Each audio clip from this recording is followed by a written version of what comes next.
The Trade Secretary says any post-Brexit deal must allow trade to be as free as it is now. Dr. Liam Fox says the Brexit vote showed Britain was open for business and would be a world leader pushing for open markets.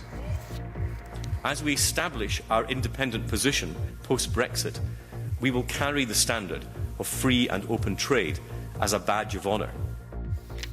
His comments come after the Italian Prime Minister warned Britain shouldn't expect preferential treatment after the Brexit vote. Also this lunchtime. There's been an increase in the number of people seeking treatment for mental health conditions in England, with a sharp rise in young women suffering from anxiety and depression. Barnsley Football Club suspends its assistant manager after more damaging newspaper allegations. Police in Oxford hunt two men who abducted a teenage girl and committed a serious sexual assault. Police body cams cut complaints about officers by more than 90%. And the wonder of the Canadian wilderness, the Cambridges visit one of the most remote parts of the country on the latest leg of their tour. Here, a teenage girl is abducted and sexually assaulted on her way to school. Police appeal for witnesses to come forward. And inspectors find patients were put at risk by a failing ambulance service.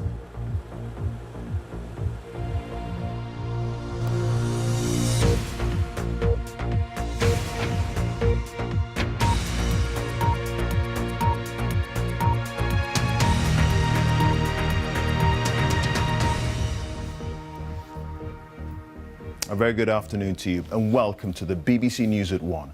The International Trade Secretary Liam Fox says any post-Brexit trading arrangements must be at least as free as they are now. He said the UK is in a prime position to become a world leader in free trade and the country was open for business. He was speaking after the Italian Prime Minister warned it would be impossible for the UK to have a new arrangement with the EU that gave its citizens more rights than other countries not in the Union.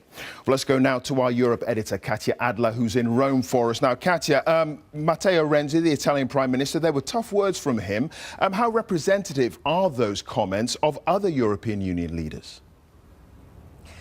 Well, first of all, Clive, European leaders in this sort of holding pattern time before official negotiations start between the EU and the UK, they're lining up to sound tough, to say, for example, as I heard from Matteo Renzi, the Italian Prime Minister, you can't have a special deal when you leave the EU. You can't have the kind of special deal that members of the EU can't get, never mind those outside the EU. But a lot of this is also muscle flexing, if you like, political jousting before those real negotiations to begin. So we've heard similar noises on the freedom of movement. So the fact that EU citizens shouldn't have full access to the UK labour market. That's certainly something that many people who voted for Brexit said. We don't want to have an open labour market for other EU citizens. But then the EU is saying, well, then you can't have full access to the single market as well. So Matteo Renzi sounded that bell. But, you know, it's very rare to talk to somebody who is also in all the behind the scenes, behind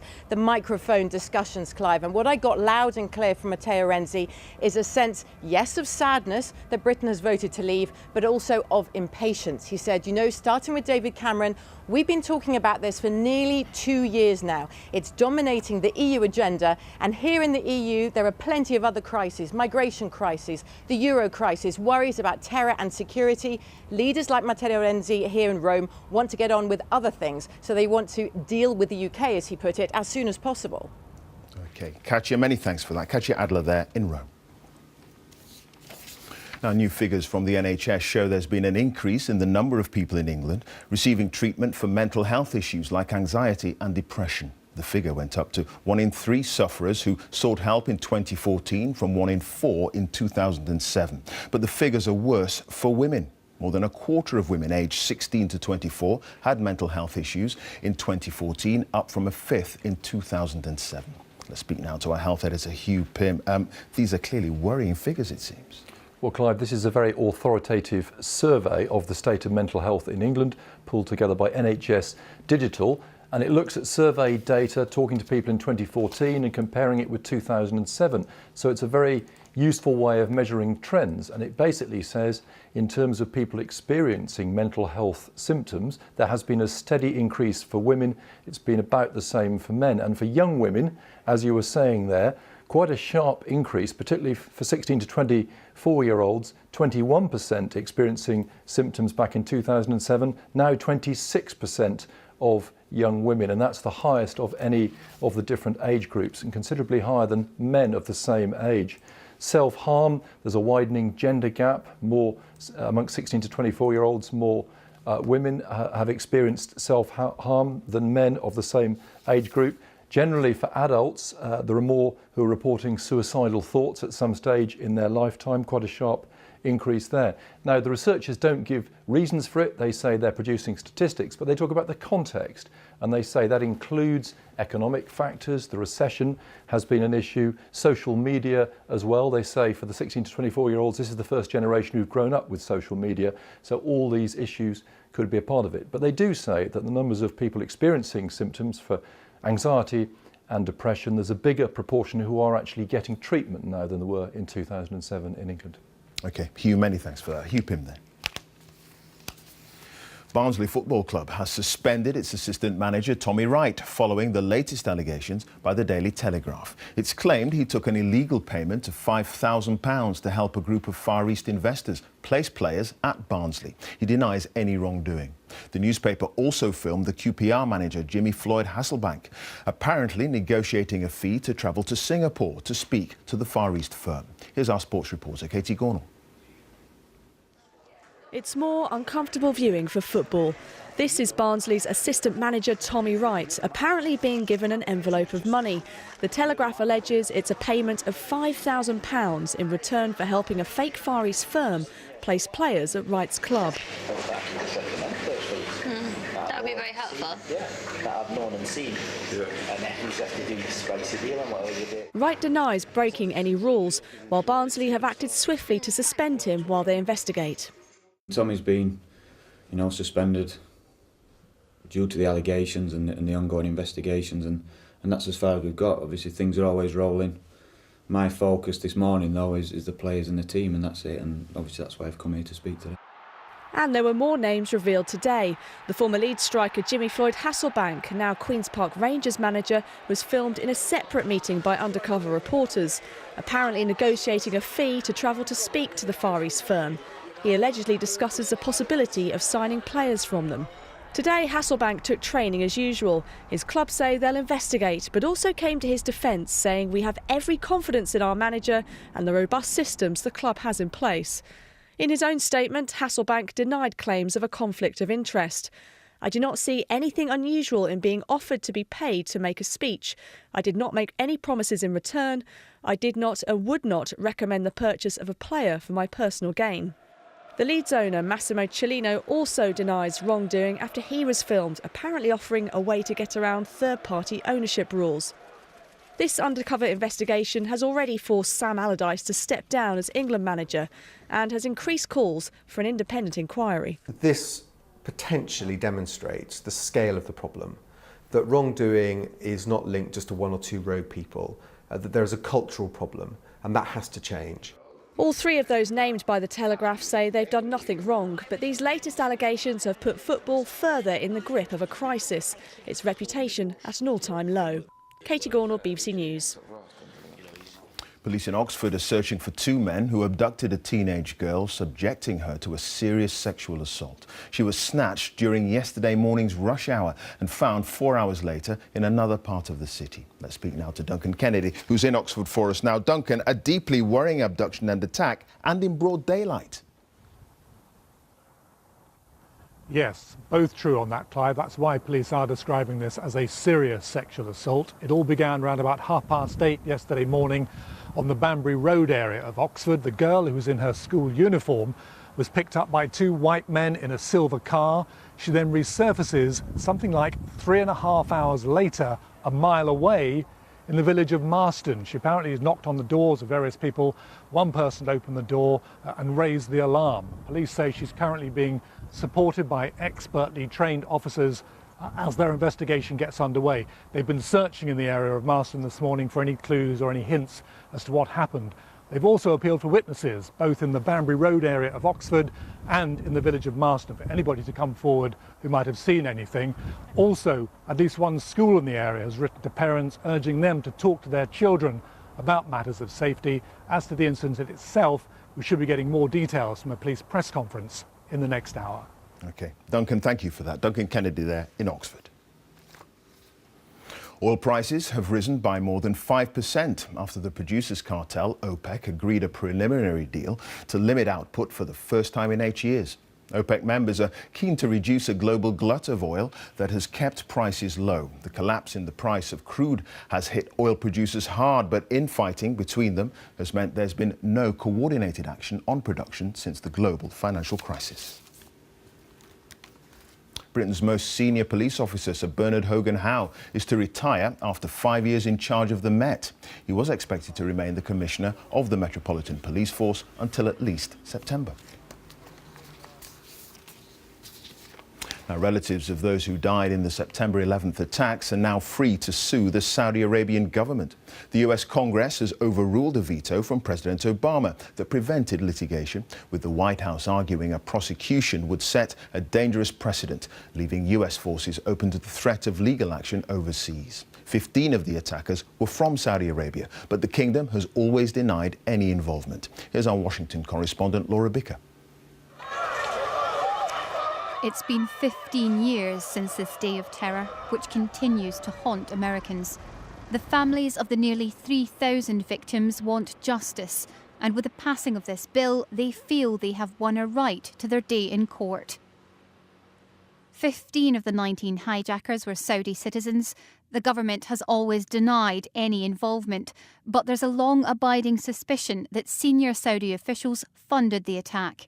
And that's one of the reasons Congress voted overwhelmingly to reject President Obama's bid to block the bill. On this vote, the yeas are 97, the nays are 1. Some senators believe there's a case to be made against Saudi Arabia. The financing of terrorism in the United States is not behavior we should tolerate from any nation, allies included. How can anyone look at the families in the eye and tell them that they shouldn't have the opportunity to seek justice against a foreign government responsible for the death of their loved one? The fear is the bill will put further strain on relations with an important US ally. The Saudis have lobbied furiously against it and threatened to withdraw billions of dollars of American assets. President Obama says Congress has made a mistake, and this new law could prompt a backlash, allowing governments to sue US officials and troops overseas. It's a dangerous precedent, and it's an example of why sometimes you have to do what's hard. And frankly, I wish Congress here had done what's hard. I didn't expect it, because voting, if you're perceived as voting against 9/11 families right before an election, not surprisingly, that's a hard vote for people to take. But it would have been the right thing to do. This vote was about showing solidarity with the families who've lost loved ones. They've put pressure on Congress in the hope of victory, but it has dealt Barack Obama a huge political loss and the first veto override of his presidency. Laura Bicker, BBC News, Washington. It's just shy of 1:15. Our top story this lunchtime. And the Trade Secretary, Liam Fox, says any post-Brexit deal must allow trade to be as free as it is now. And still to come, traffic lights on food. Now plans for traffic light symbols on houses to warn of the risk of flooding. Stay with us for South Today as the clear-up begins after a fire in a high-rise block of flats in Portsmouth. And how safe will our motorways be in future? The government rejects calls to stop plans for smart motorways where you drive on the hard shoulder.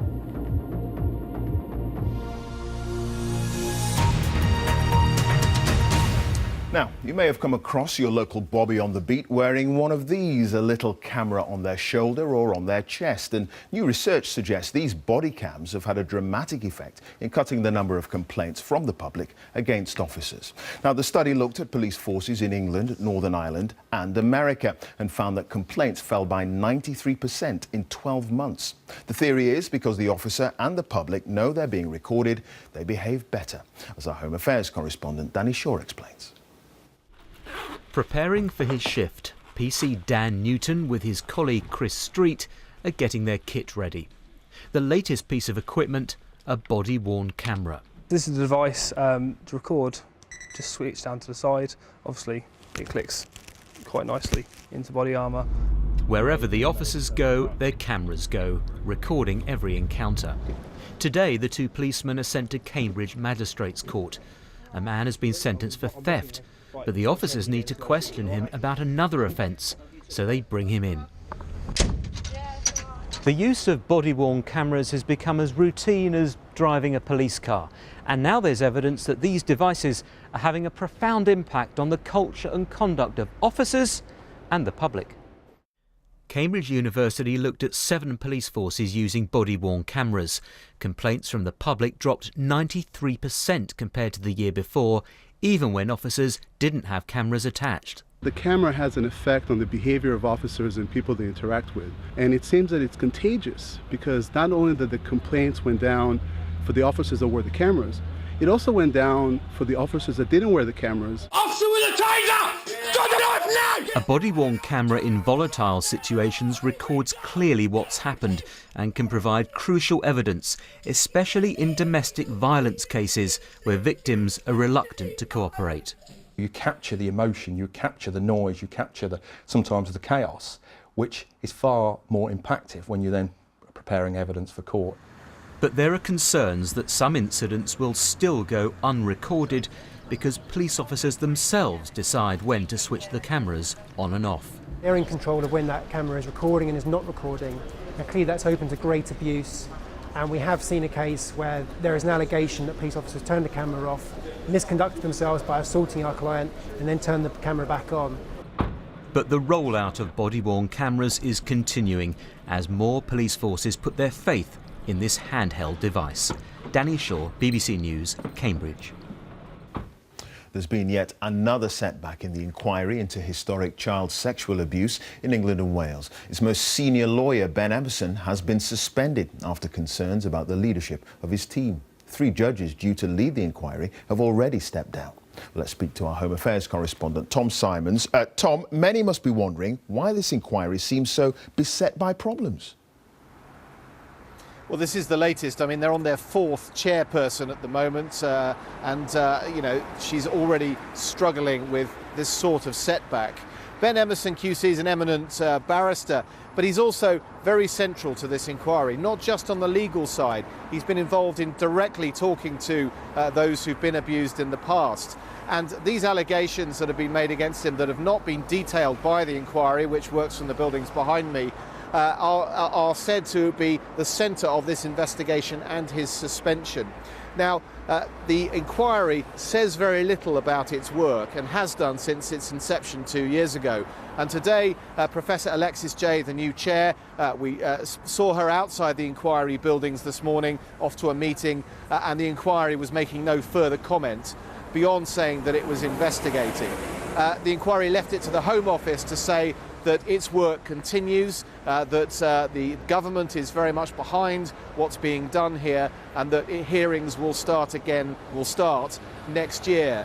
But I've been trying to really gauge the views of those who this is all about, the people who've been abused. Some of them said that actually Ben Emmerson, if he does leave this inquiry, that will not affect his work, but some say he was the one person they trusted and that it very much will. Clive. OK. Tom, thank you for that. Tom Simons there in central London. Some of the most commonly prescribed painkillers, including ibuprofen, have been linked to an increased risk of heart failure. Researchers have found that for a fortnight after taking anti-inflammatory drugs, there was a 19% chance of being admitted to hospital with heart problems. Here's our health correspondent, James Gallagher. Many of us take drugs like ibuprofen, diclofenac or naproxen to ease joint or muscle pain. They're effective painkillers, but a study in the British Medical Journal shows they also increase the risk of heart failure. The researchers investigated 27 non-steroidal anti-inflammatory drugs being taken by 10 million people in Europe.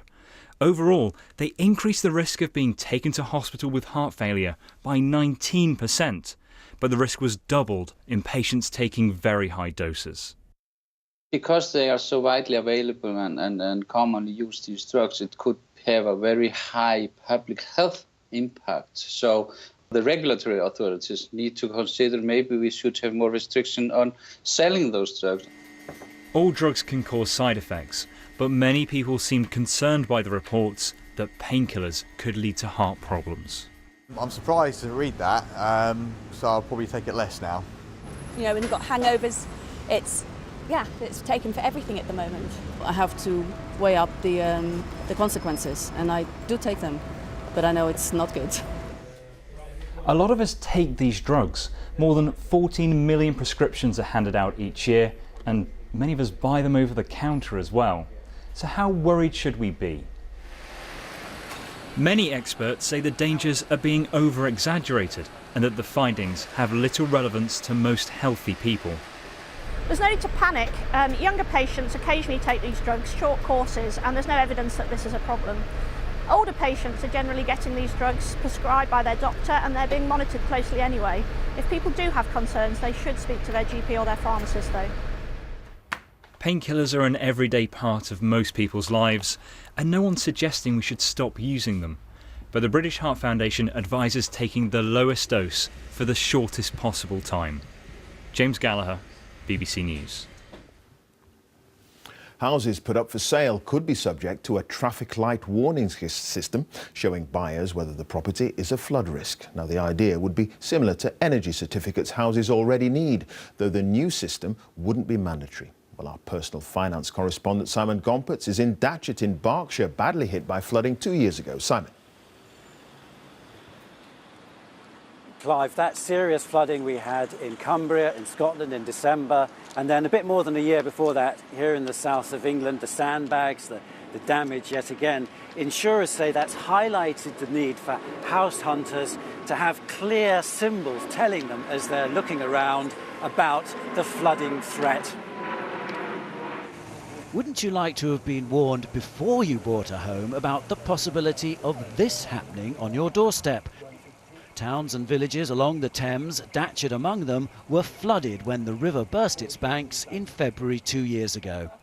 Datchet recovered quickly from the floods, but what insurers are wanting now, here and elsewhere in the country, on property details, is, as well as the energy efficiency rating for the home that you get, flood risk information, so green if there's no risk, orange if it's elevated, and red if there's a high risk of flooding.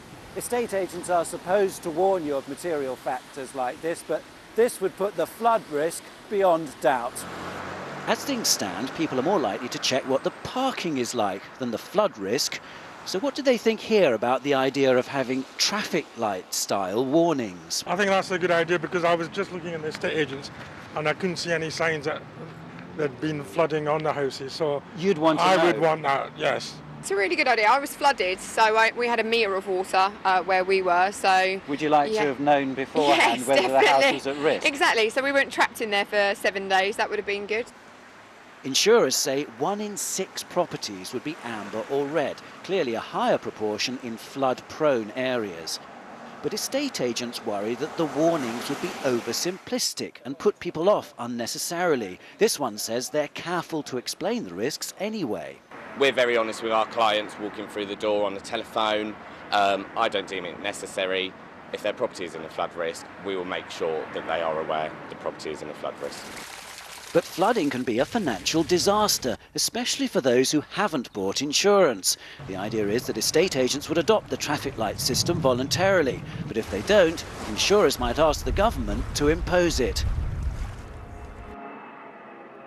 So estate agents are against the idea. They think hundreds of thousands of property sales could be affected.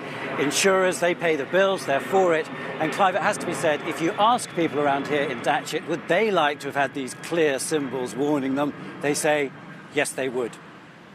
Any symbols for overhead airplanes as well? OK, Simon, thanks for that. Simon the Compass there in Datchet. Now, England's cricketers leave for Bangladesh today, but without two of their key bowlers. Both James Anderson, England's all-time leading Test wicket-taker, and Mark Wood are injured. The England one-day captain Owen Morgan and England's opening batsman Alex Hales have already pulled out of the tour because of security concerns. Here's Joe Wilson. At Heathrow, England's cricketers gather for another winter. Bags stacked, routine well established. Their destination this time has caused anguish. These recent pictures give an idea of what they'll find in Bangladesh, where unprecedented security has been promised in the wake of recent terrorist activity. But that wasn't enough to convince batsman Alex Hales nor the captain Owen Morgan. They decided they didn't feel safe to go. So the captaincy falls to this man, Jos Buttler. Theoretically, just briefly. Are you absolutely convinced, Jos, this is a short-term job? I mean, if you do it well, and you're the man in possession. No, not necessarily. I think no. I think it is a short-term. It's a short-term job. It's a couple of weeks, and in my eyes, Owen is very much the captain of the ODI side, and he's got a huge amount of respect from everyone in the team. He's really the main figure who's taken England's white ball cricket forward, and it should remain that way. Well, there are two more bags missing. Fast bowlers James Anderson and Mark Wood won't make it to Bangladesh because of recurring injury. That's another problem any touring team has to deal with. There's always opportunity too, and this time it's fallen on Northamptonshire. Batsman Ben Duckett's exceptional county summer earned him an England winter. Last night he was awarded the PCA Player of the Year and Young Player of the Year awards, a unique double. He'd probably buy his own fare to Bangladesh. Security? No worries. Yeah, that hasn't even crossed my mind, I've got to put all my trust into the ECB and the guys behind the scenes, and if they're okay to go, then why shouldn't I be? Meanwhile, Bangladesh have just lost a match against Afghanistan, but England's arrival is crucial to their reputation in security in sport. They knocked England out of the World Cup last year, a match these supporters I met back then will not have forgotten. Joe Wilson, BBC News. Europe begins its defence of golf's Ryder Cup tomorrow, with the US team losing 8 of the last 10 meetings. But the start of the competition has been overshadowed by an article written by the brother of Europe's Danny Willett, in which he called American fans a baying mob of imbeciles. From Hazeltine in Minnesota, our sports correspondent Annie Swiss has more. It's become a snapshot of success. The European team aiming for an unprecedented 4th win in a row. But here they'll have to beat not just America's golfers, but their fans. This is the Ryder Cup. Our country, our course. This is the US's latest tactic, a celebrity-backed campaign calling on supporters to be their 13th player. We are 13. And if they needed any extra incentive, European star Danny Willett's brother has provided it. In an article, Pete Willett described American fans as a baying mob of imbeciles. Cue anger and embarrassment.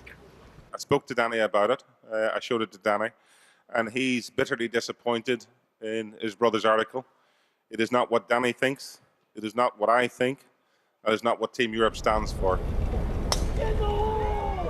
Well, come tomorrow morning, this first tee will certainly be a pretty noisy place. But while the US might have the fans here on their side, what they also have is pressure.